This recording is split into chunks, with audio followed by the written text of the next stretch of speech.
দোস্ত দোস্ত দোস্ত তাড়াতাড়ি খুল তাড়াতাড়ি খুল। না না না, আমি আগে খাবো। আচ্ছা খুল খুল, খা খা, তুই আগে খা, তুই বাসিস, তুই আগে খা।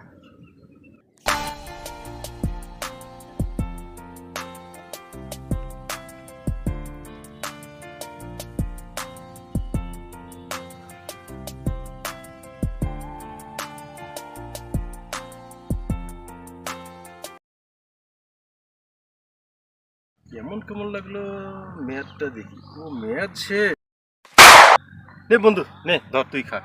না বন্ধু, সকাল থেকে আমার পেটটা খুব খারাপ লাগতেছে, তুই খা, আমি খাবো না। নে বন্ধু খা, তুই খা। না দোস্ত তুই খা, আমার শরীরটা খুব খারাপ, সকাল থেকে কি রকম জানি লাগতেছে, জ্বর জ্বর ভাব, থেকে আমি ঠান্ডা খাবো না। নে চল আমরা চলে